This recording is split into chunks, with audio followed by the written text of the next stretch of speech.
All right, here we are, August 14th or 15th. I think it's the 15th. And it's time to plant Fall Emerge. Fall Emerge is a mix of seeds I bought from a company called Green Cover, and it's got all kinds of oats, wheat, winter peas, turnips, radishes, I think rape, and a few other, maybe some buckwheat even, I don't know.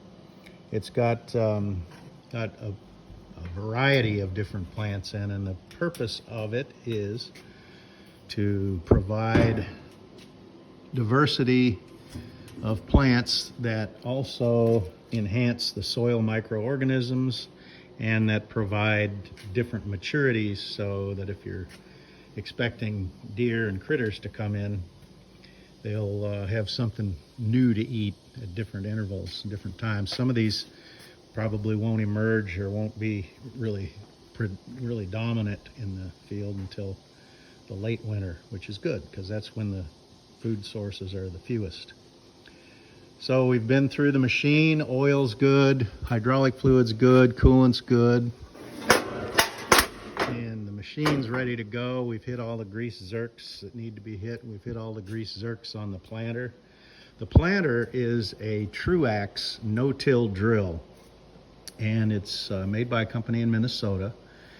It's got 6 planting rows, and it's got some what they call trash cutter coulters on the front, if you can see down here. So those kind of open up a little bit of a furrow, and then behind them are these 2 discs in a V shape that rotate and open the soil, and the seeds drop through these tubes and get deposited about, well, this one's set for 3/4 of an inch. These bands on the side are called depth bands. And then behind that is a packer wheel that's on a spring, and that packs the ground over the groove that's cut for the seeds to be deposited. So you get much more positive seed to soil contact than you would get using a broadcast type of spreading. This particular machine has 3 seed boxes. It's got a box for tiny seeds like clover and that sort of thing. It's got a box for fluffy seeds that, for example, warm season native grasses, which I will be planting at some point in the future.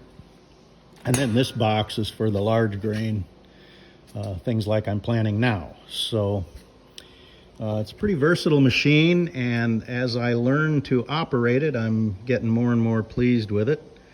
I had some problems trying to plant into different kinds of surfaces. I had some killed fescue grass that I was drilling into, and it liked to get wadded up in the row dividers and clog those discs and stop them from turning, and I'd have to crawl out and hack all the mud and grass and weeds out. But I think I've learned to manage that, and I'm actually planting right into standing stuff now, just right through the weeds and everything else that's in my way, and you'll see as we go forward what that looks like.